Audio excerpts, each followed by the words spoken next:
Top 10 best perfumes of all time. These are 10 perfumes, all unisex from 10 different niche brands. I'm gonna tell you why I enjoy them so much, and in my opinion, they are the best offering from each one of these brands. I'm eager to share this list with you in just a moment, so make sure to stay tuned.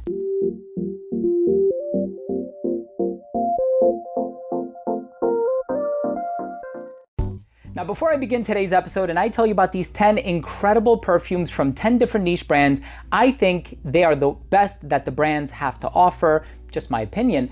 Before I dive into the video, I do want to mention that if you're a fan of fragrance-related content, and of course, if you love smelling your best, hit subscribe, hit the bell, and also give this video a thumbs up for the YouTube algorithm. It would really mean a lot to me. So the first brand is Goldfield and Banks. Now, I know Pacific Rock Moss gets all the play. It gets a lot of attention, and for very good reason. It's very bright, very refreshing. It's citrusy, a little fruity. Well, Silky Woods Elixir is probably my favorite from the brand. Incredibly long-lasting. Wow, this fragrance is composed by Olivier Cresp, who's also done Angel by Thierry Mugler. He's done Light Blue by Dolce & Gabbana, Noah by Cacharel. This is a phenomenal resinous vanilla and agarwood fragrance, exceptionally long-lasting, and I really admire that. Imperium by Electimus London, also incredibly long-lasting. This vanilla that you're gonna find in here is dulcet, it's sensual. I really love this one. We also have this gourmand expression by Obvious Parfum. This is called Un Pistache. This has pistachio, vanilla, sandalwood.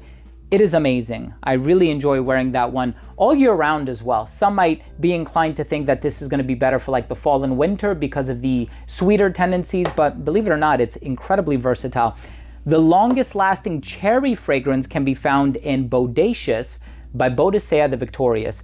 This is amazing. Think about Tom Ford's Lost Cherry, but so much stronger, so much of a powerhouse. I really enjoyed that fragrance.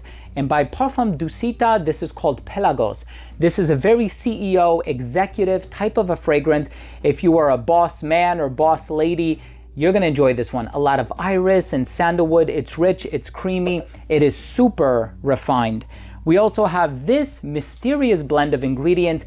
Caviar and incense can be found in Atelier d'Azur's Noir by Night. Of course, this has Riviera Lazuli, Riviera Drive, Crépuscule des Sammes, Cour des Anges. There are so many incredible fragrances from this brand, and I wear a nice amount of them, but this one is truly one of the best.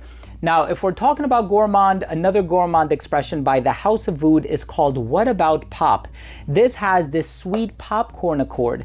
So you're not gonna find that in too many perfumes nowadays, but this one is so unique, and the brand has Bon Bon Pop, which is a lot of vanilla. They have Cypress Shade, which is a lot of mimosa. They have so many other incredible fragrances. Guilty Crush, which has a champagne accord and a lipstick accord, but inevitably and undoubtedly one of my favorites, and I think the best offering from the brand, and this is one that people always seem to talk about, it's What About Pop? Now, when we're talking about the Harmonist, there are so many incredible fragrances. I personally own any number of them, and I think this is probably their best offering. Yes, I love Sun Force. I think it's incredible. And I know Hypnotizing Fire also gets a lot of accolades in the community. I think Moon Glory is one of the most unique fragrances I've ever laid my nose on. This has a lot of honey, ylang ylang. It reminds me of a moonlit Hawaiian landscape. I think that's the best way to put it. The next fragrance, BDK Parfum. Look, BDK has a lot of gems. Rouge Smoking, Gris Charnel, citrus,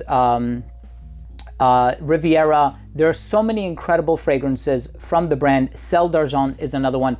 My personal favorite, and I think the brand's best, Gris Charnel Extrait. So this one takes that fig and that sort of a waxy heart. It has that tea ingredient in here as well, and it amplifies the strength. It's incredible. And in the number one spot, this is such a must-have. I remember trying this some time ago, and I was dedicated. I said, I am going to eventually acquire a bottle of this fragrance, and I'm so glad that I did. This has some sweet tendencies. It's so cozy. It's so comforting. It brings you a great deal of solace. It's a milky tuberose fragrance. And from the brand Liquide Imaginaire, this one is called Blanche Bête. So let me hear from you. What are your masterpiece fragrances? What fragrances would you give a 10 out of 10 rating to? Drop your comment down below. And of course, if you took anything of value from today's episode, please be sure to support the channel by subscribing to it, hitting the bell, and giving this video a thumbs up. It would really mean a lot to me. Thanks again for watching. I love you all, and we'll see you tomorrow with a new episode. Bye.